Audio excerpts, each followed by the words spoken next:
So let me ask you guys, how do you wake up in the morning? Now, I'm not talking about when you wake up, what time. I'm talking about how you wake up. And certainly some of you, I'm not talking about whether you're a morning person or not. Some of you wake up and you say, good morning, Lord, that kind of thing. And then some of you wake up and you go, good Lord, it's morning, And that's not what I'm talking about. I'm talking about, what wakes you up.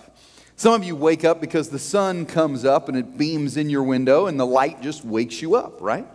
For some of you, you wake up because your spouse wakes you up every morning. And that can be good or that can be bad. Like I have woken up before because my wife is frying bacon and the smell has woken me up. And let me tell you, that's good for a marriage. It is just good for a marriage. But I have also been woken up by my spouse with the cold feet trying to get between my legs for warmth to wake up. That is not good for a marriage. I will tell you that, right? Now, listen, come on. Now, I do the talking, okay? Here's the deal. I'm just kidding.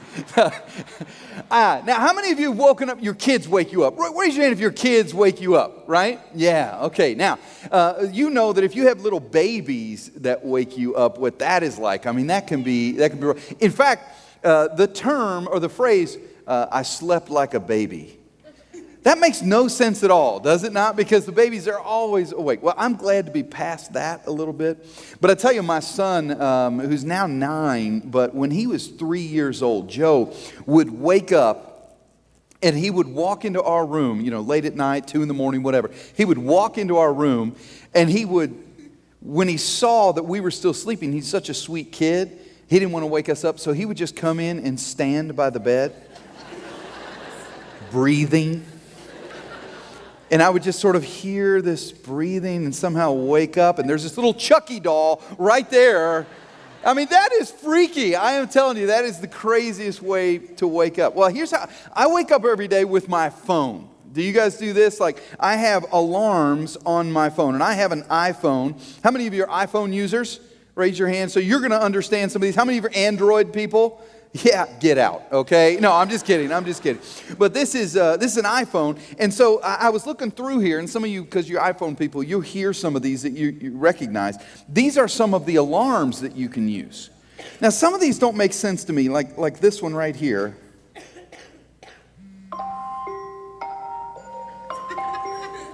Is that not the freakiest thing you've ever heard? Listen to that. That's like a haunted dollhouse. I think that's what was playing when Joey came into my room. Look. All right, so there's that one. Then you have a couple of these classic ones here. Listen to this. Does this make sense for an alarm? I don't know whether to answer the door or wake up, right? That's just weird. It's confusing. Okay, how about this one?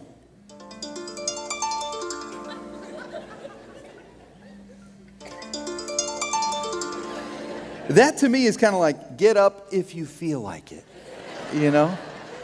Like, get up, no, it's okay, go back to sleep, right? This one just would not work for me at all. And I don't know if you've ever had trouble waking up to an alarm, but if you have, I'm about to help you out because I have found some alarm clocks that have taken it to the next level, okay? Check out this one right here. What this one does is when the alarm goes off, that thing goes flying across the room. So if you've ever wanted to be woken up by a bat in your room, that's what that is. And then here's the deal. The alarm does not stop sounding until you get that back into the base. All right, here's the next one. It's kind of the same thing. This is like a little Furby thing, and it shoots off of your nightstand and just starts rolling around the room until you can catch it. It runs into a wall, it turns and runs the other way. Crazy. All right, here's the next one. This one you have 5. If you ever want to wake up like just totally, nervous, this one goes 5, 4, 3, 2, 1, like something's going to explode. And then this one does the same thing. It shoots off, and you have to go get it and put it back on to make it turn off. Okay, the next one, this is great because you put the target across the room, and you put the gun on your nightstand, the laser gun, and you have to wake up and be awake enough to hit the target before it will go off. Which, if you're like me, I'm like, I don't drink, but like I'm somehow drunk in the morning, right? I get up and I'm like, it would take me forever to hit that target. Okay, here's the next one. I love this one. Hopefully you've never experienced this, waking up to the police. Sorry, here's this one, the fire alarm. That would be bad. That would be bad. That's literally alarming to think about. Okay, next one. These are great because they're padded, and when the alarm goes off, you can pick this up and whip it across the room, and if you do it hard enough against the wall, the alarm goes off, right? Because I wake up mad at the world, right? I love that one. Okay, the next one. This is great. This is snooze and lose. Snooze and lose for those of you who love to hit the snooze button, because you set this up with your credit card. And every time you hit the snooze button, you donate money to your favorite charity. So if you look under your chairs, we've purchased one of these for each and every one of you. We want to thank you so much in advance. Okay, so moving on. We also, this is good, this last one. This puzzle blows the puzzle pieces in different places in the room. You have to pick them up and put them back together on top before the alarm goes off, which basically means, in essence, that for me, this is like one of those balls that you pick up, whip it across the room until it breaks, right? Now, here's what I've discovered about alarms. The effectiveness of an alarm is in direct correlation to how much you don't want to hear it anymore, right? So when that harp is going off, there's part of me that wakes up, but there's another part of me that goes, I can sleep through that. That alarm's not bad enough. But when that little baby's flying all over the room and I'm thinking, there's a bat in my room, like that makes me wake up. I don't want to experience that anymore. And so I'm going to wake up and I'm going to deal with it. Now this is interesting because for many people, as we're going to see with this kid in Luke 15 today, the alarm has to get really loud in their life. I'm talking about that metaphorical alarm. That something's wrong in your life. That you're headed the wrong direction. And there are these little alarms that start to go off in our lives, but for some people, those alarms have to get really loud and really frequent before we'll sort of wake up to the truth and turn to God for help. That's what happens with this kid in the story. If you've been with us, we've been looking at the prodigal son, and you got to love Jesus, the master teacher. Jesus who will tell you theology. Jesus who will look through Old Testament scripture and teach it to you in a new way. Jesus could teach you, teach to your brain like a master. But he would also then tell parables, tell stories so that you could capture and understand, really experience truth through the story, not just here, but here. And I love Jesus who tells this story about a father whose son comes to him and says, I'd like my inheritance now. Now that's basically like saying, hey, I care more about your money than I care about you. So I want to take your inheritance and I want to go off to a far off place. The father does it. The kid leaves. And when he goes off, Jesus said he spends the money in wild living. Not good for a conservative Jewish family. Wild living to the point that he loses all the money. He finds himself with nothing to eat. And he just realizes, listen, my father's hired hands have it better than me.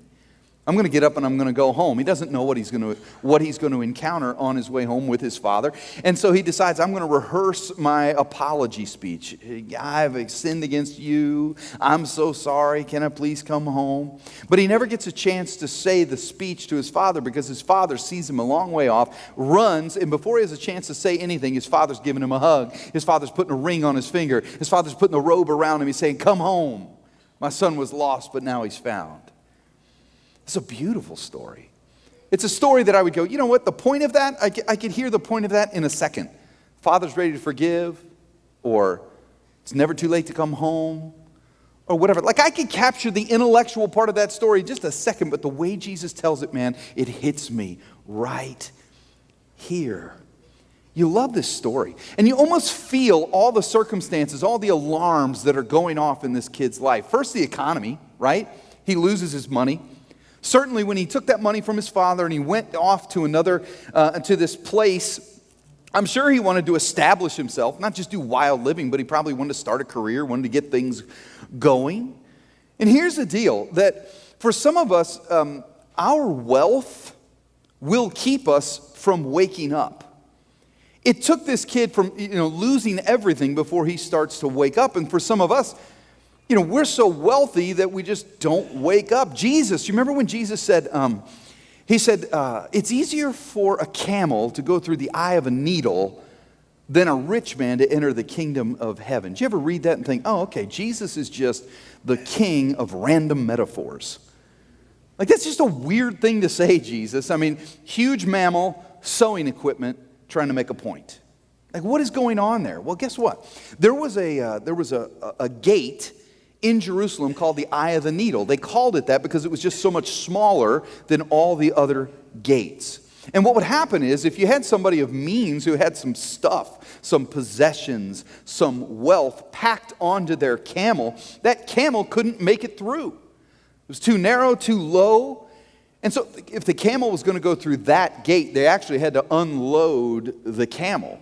Then it could go through. So, now I see what Jesus is saying. There are some people who are going to have to, hold with an open hand or let go of some of their wealth to really make God the most important thing in their life. And there are those of us who are checking out as I'm talking right now because you don't feel wealthy. I got great news for you. You are. Like, I know you don't feel wealthy because all we do is compare each other to our neighbors, and they get a new car and we want a new car. They go on a nice vacation. We want to go on a nice vacation. We always feel like we're playing catch up with the Joneses, whoever they are, right? Keep up with the Joneses. But here's the deal. Compared with the rest of the world, you're filthy rich. I mean, I would imagine there might be somebody that slipped in here that I don't know about, but I tell you what, like on average, I think we're very wealthy. I'll prove it to you. You will leave here today, and if you don't get completely filled up by the food here, you're going to go out, and somebody's going to say, hey, what do you feel like to eat? And somebody's going to say, I don't know, Mexican sounds good. Somebody else is going to go, oh, no, I had Mexican last night. Let's go get some Chinese. And somebody else say, oh, buffet, I don't know if I feel good about that. Why don't we go over to that restaurant? And somebody's going to go, oh, you know what, that's a little expensive. Let's go somewhere else. And the biggest problem you're going to have today is the overwhelming amount of choices you have for food. It is not that way in the rest of the world. I went to Guatemala one time with my kid. In fact, this church gave $31,000 one day to a Guatemalan orphanage, and it was one of the most fun trips I ever took. Was my 8-year-old going down, and we're giving this money to those orphans, and just life-changing to be able to do that. And this church made that possible. But when we were down there, we got to see people living in these tiny little shacks, and I mean just shacks put together, dirt floors. And when I came home, I realized, you know what? My car has a better house than those people do. Because I've got in a garage, and my garage is bigger than their home, and my garage doesn't have a dirt floor, it has a concrete floor. How does your car live? It could be that your car lives better than a lot of the people in the world. See, I think we're wealthy. And here's the deal.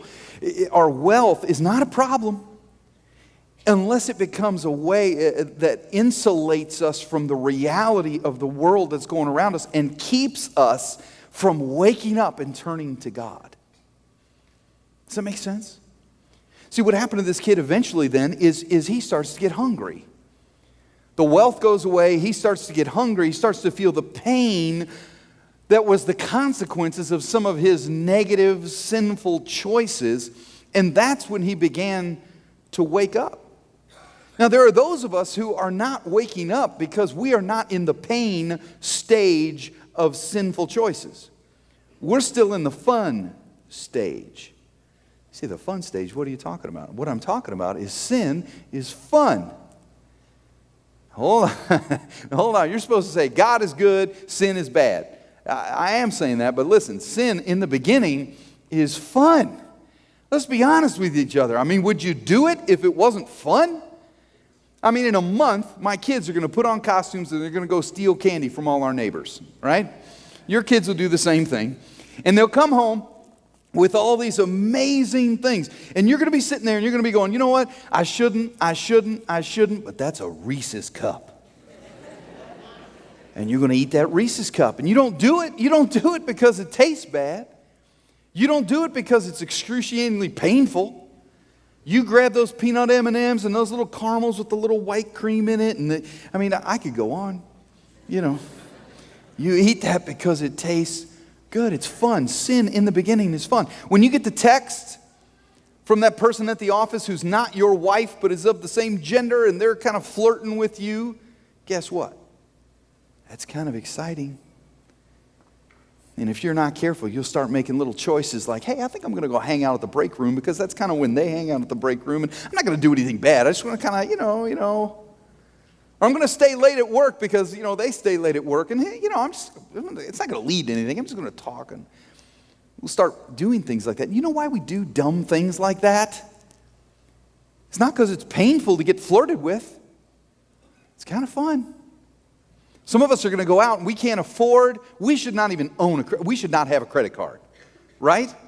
Some of us cannot, you're not responsible enough for a credit card, let's just be honest. But some of you will go out with that credit card and you will give it a workout, baby. You will make that thing hum. It's going to feel warm to the touch when you're done with that thing. Buying stuff, and then when you come home, you're going to take this big, flat screen, wonderful 4G, whatever TV, you're going to hang it on the wall and you're going to back up, and guess what? You're going to go, that is awesome, because it is. That's awesome. And when you drive home in that car that you really can't afford, but it's got that new car smell, it's intoxicating. Sin is fun in the beginning. But there's a process to sin. An inevitable, universal process that you can't avoid. You can't change it. It's always the way it is. And it's in James 1:15. It says, then, after desire has conceived, it gives birth to sin. And then sin, when it is full grown, gives birth to death. The Greek word, probably better there, is destruction. And so here's the deal. The day after Halloween, after I eat all that, I'm going to have to apologize to my pants for what just happened. There's pain setting in. And someone's going to find those texts. And that is not fun. And someday that credit card bill is going to come due. And the pain of your choices begin to set in. There's a wise saying I heard. It says, change happens in our life when the pain of staying the same finally exceeds the pain of changing. Isn't that good? That's bumper sticker worthy. Listen to that again. Change happens in our life when the pain of staying the same finally exceeds the pain of changing. And that's what's happening in this kid's life. These alarms are getting more frequent. They're getting louder. Kid's left alone. He's got no friends. Right? Who's there to support him? Nobody. He's just hanging out with the pigs. He's got nobody in his life. Do you think it was always that way? I don't. Who do you know that comes to town with all kinds of money? They're at the casino. They're at the bar. They're doing whatever. They're throwing money around like, let's party. Come on, let's do it. You attract so many friends when you're doing that. But the reason I do it like this is because I don't know that they're really the kind of friends that you want. It says in Proverbs 18:24, one who has unreliable friends soon comes to ruin, but there is a friend who sticks closer than a brother. Where are all these people now that the money's gone? John 15:13 says, greater love has no one than this, than to lay down one's life for one's friends. He's talking about Jesus.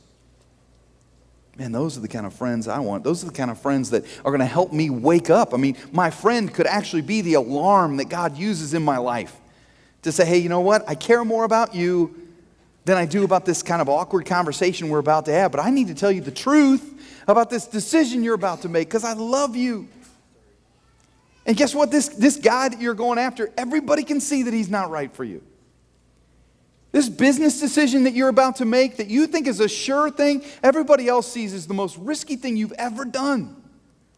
And everybody can see it. Man, those are the kind of friends that I want. People that are going to tell me the truth, even when it's hard to tell me the truth. Do you have friends like that? Jesus then tells the story, and the way he tells the story is interesting because he says that this alarm in the kid's life. Jesus says the kid ends up eating the pods that he was supposed to be feeding to the pigs. Now, you got to understand, I mean, that's bad, but it's doubly bad. Because back then, the only person who did that job was a boy. That's not a man's job. That's not a grown-up's job. That's a little boy's job to take care of the pigs. So here's this guy who comes to his father and says, I'm ready to go out on my own. Do you know people that are just kind of going out on their own? Like they want to be grown. They want to take care of themselves. They want to prove themselves. And next thing you know, he's doing a little boy's job, Jesus says. And not even just a good little Jewish boy's job, but a good little Gentile boy's job because he's hanging out with pigs. And the little Jewish boys didn't do that. And so Jesus is basically saying, man, how can I describe this kid's situation so that you know how bad it is? He's hanging out with pigs, and he's got to eat their food. Maybe today, if we were trying to describe it, I'd be like, okay, and so then he went off to this to this place, and he lived in such a way that he lost all his money, and he was reduced to selling drugs. Or she was reduced to prostitution. And then it would hit us like, whoa, that is rock bottom. You know, my question for you and for me is this: why do so many of us wait for rock bottom? I mean, wouldn't it be wiser as the alarms begin to sound, as the pain begins to encroach on our life, wouldn't it just be wiser to kind of go, we better wake up and we better run to God for help? And yet for so many people, we just kind of, I don't know what it is. We have to hit rock bottom. I don't know, maybe Proverbs gives us a clue as to what's going on. It says, arrogant people are on the way to ruin because they won't admit it when they need help. And that makes sense, right? Because you met the person that says, hey, I can stop anytime I want to. I don't need your help. Or the person that says, we're going to figure out our own marriage. We don't need a counselor. We don't need a pastor. We don't need you telling us what to do. It says arrogant people are on their way to ruin because they won't admit it when they need help. What about the person that says, I know what God says about relationships, but I'm going to go this way. I know what God says about stewardship, about integrity, how to run a business. I know what God says about honesty. I know what God says about self-discipline, whatever it is. I know what God says, but I'm going to go this way. Can you imagine what that sounds like to the creator of the universe? The God who created, but then has been watching human beings and human interaction for thousands of years. When God says, go this way. God always has a bass voice for some reason. I don't know why, but you just never hear God like, go this way. Anyway, go this way. And we're just like, nah, we know better. What does that sound like to God? The captain called to the signal man, I see a signal light through the fog. Signal that ship. You are on a collision course. Advise you alter course 20 degrees. Back came the answering signal light. Advisable that you change course 20 degrees. The captain said, send another message. I am a senior captain.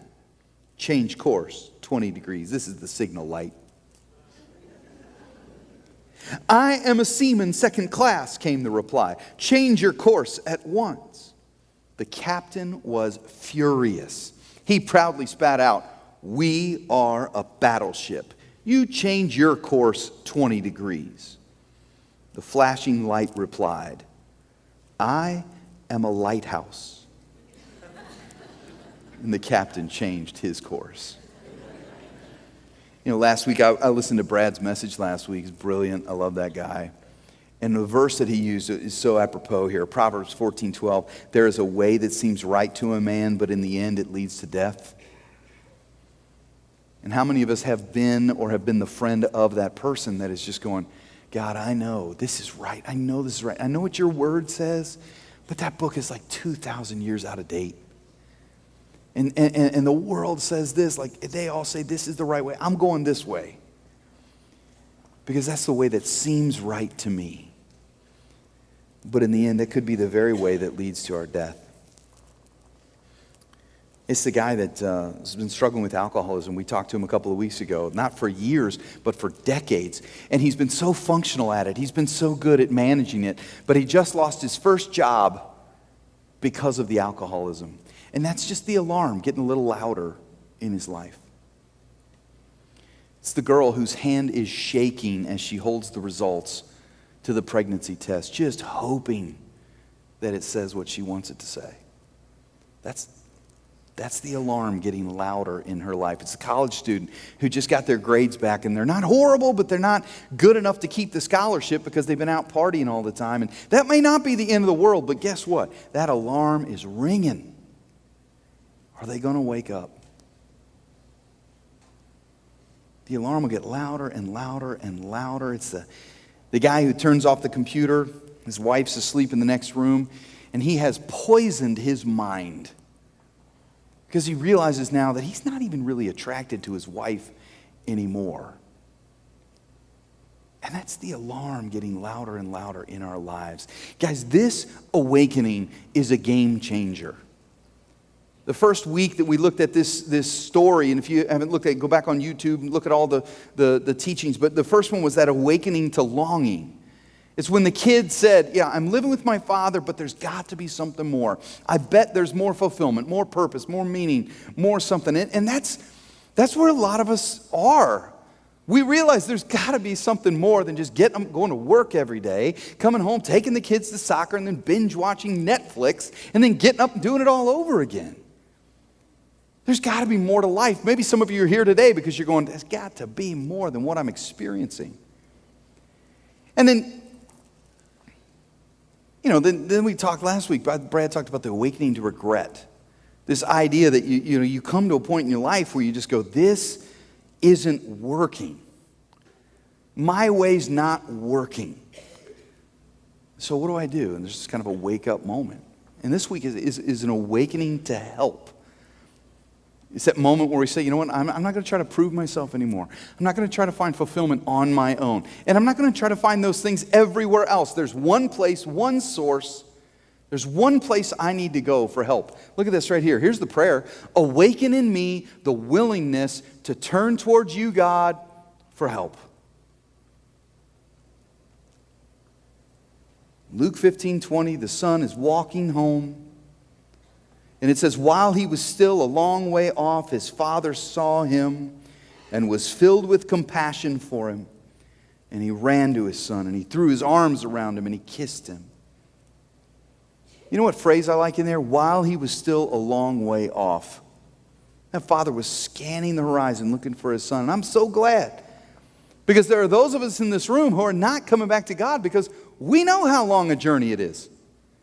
We're looking at it and saying, hey, listen, my debt load is so big, this is not a matter of months, this is a matter of years. And I don't have it in me. There are those of us who are saying, you know what, I look at where we're at in this relationship, and you just need to understand, there have been too many things said that cannot be unsaid. There are too many destructive patterns and habits and just the way we've done things. We're not going to be able to turn that around. The distance is just too far. And if that's you, I've got such great news for you today. Is that you don't have to run the whole distance. We're talking about a father who is scanning the horizon. As soon as we begin our journey home, he's like, there he is. And he runs. And he makes up the difference. And he puts his arm around him and a robe on him and a ring on him. And he says, come on home. I'll take you the rest of the way home. You got to love that image. 1992, the Barcelona Games, the Olympics. Derek Redmond was on fire. The problem was he had 5 surgeries that he had to deal with. And his last surgery before the Olympics was 4 months before the games began on his Achilles tendon.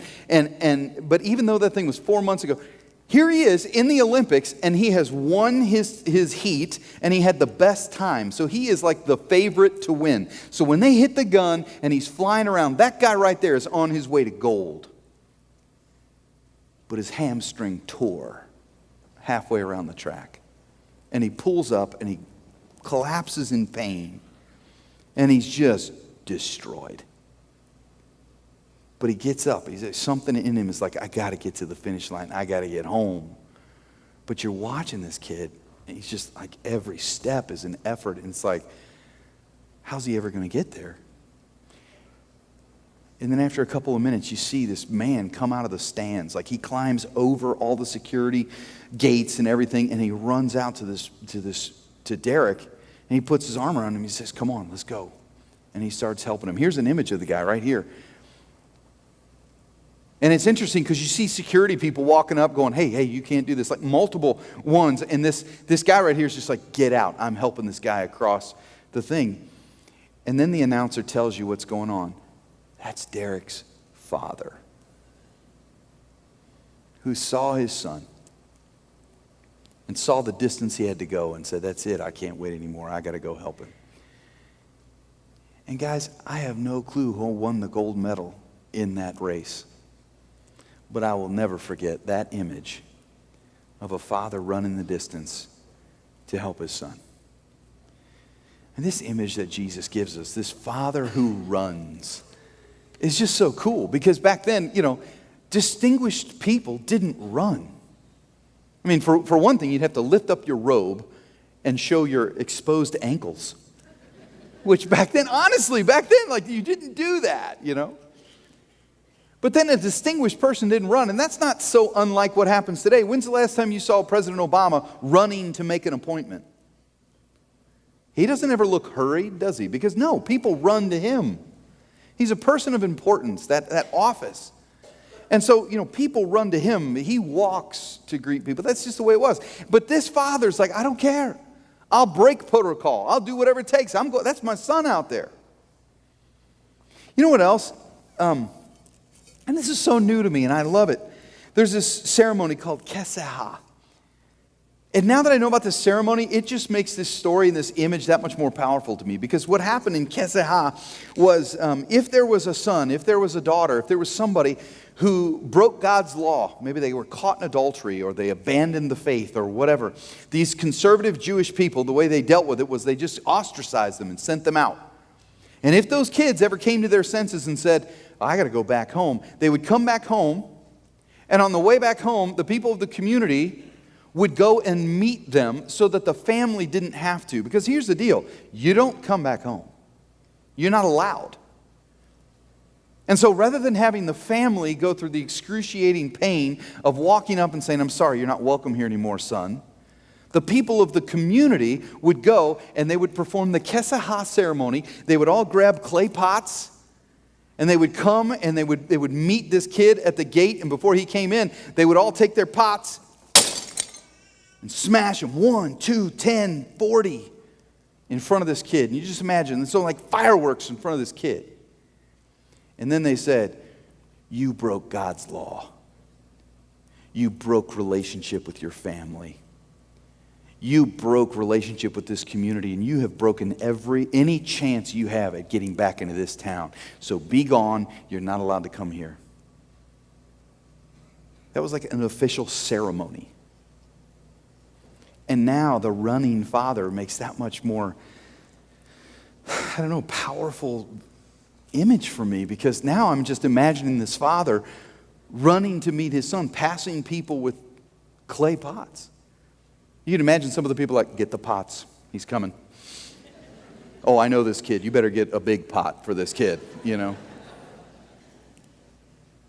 But the father's just like, no, put that away. You're not going to need that because that's my son. And when he finds him, instead of the shaming finger, he gives him the open arms. He gives him a robe, and he gives him a ring on his finger to say, you're now my son again. Sandals on his feet, come home. We're going to kill the fattened calf. We're going to have a celebration because my son was lost, and now he's found. He's come home. He was dead, and now he's alive.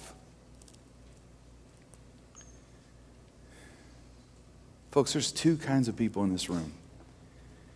Either you've been walking with Jesus for a long time, but maybe there's some area of your life that you've allowed to wander, that you've allowed to kind of go your own way. Some area of your life that is not under the lordship of Jesus. He's not in control of that area of your life. Today's the day that you can come home to your Heavenly Father. He's the source of help. You know that. So come home. The other type of person in this room is the person that's never said yes to Jesus. Maybe you're here because you feel, you get a sense, a longing that there's something more. Maybe you're here because you're experiencing regret. The way you've been living is just not working. And so you're here today and you're saying, I don't know if God's the answer, but I need somebody. I need something. And can I just express to you that the Father that you are seeking, the God that you are investigating, the God is not going to come at you with this. That's not the kind of Father He is.